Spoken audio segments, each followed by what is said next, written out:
చూసి ప్రేరణ పొందాడో లేక ప్రియురాలు విరహం తట్టుకోలేకపోయాడో గాని ఓ ప్రేమికుడు చేయకూడని సాహసం చేశాడు. ప్రశాంత వాతావరణంలో కలకలం రేపాడు. ప్రియురాలు కోసం వందల కిలోమీటర్లు ప్రయాణించి కటకటాల పాలయ్యాడు.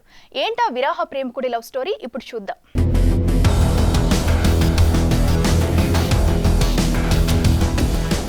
కుప్పంలోని ఓ వైద్య విద్య ప్రైవేట్ కళాశాలలో సోమవారం రాత్రి తీవ్ర కలకలం రేగింది.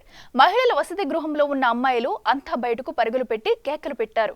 ఏంటా అలచడనని వెళ్లి చూసిన వార్డెన్ కంగు తిన్నాడు. లేడీస్ హాస్టల్లోని ఓ గదిలో బురకా ధరించిన యువకుడు కనిపించాడు. లేడీస్ హాస్టల్ యువకుడు ప్రత్యక్షం కావడంతో అంతా ఆశ్చర్యపోయారు.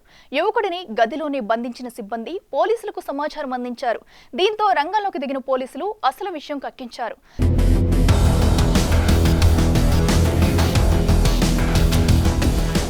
తనది కేరళ రాష్ట్రం త్రిశూర్ అని, బెంగళూరులో కుకింగ్ జాబ్ చేస్తానని, తాను ప్రేమించిన యువతి ఇదే హాస్టల్లో ఉంటూ సెకండ్ ఇయర్ చదువుతున్నదని, ఆమెను కలిసేందుకే మారువేషంలో హాస్టల్లోకి ప్రవేశించానని ఒప్పుకున్నాడు. యువతిని విచారించిన పోలీసులు లేడీస్ హాస్టల్లోకి యువకుడిని ఎలా రాణిస్తావంటూ మందలించి అతడిని అరెస్టు చేసి రిమాండ్కు తరలించారు. హాస్టల్ ముందు సీసీ కెమెరాలు ఏర్పాటు చేసుకోవాలని, సెక్యూరిటీ పెంచుకోవాలని కాలేజ్ యాజమాన్యానికి సూచించారు పోలీసులు.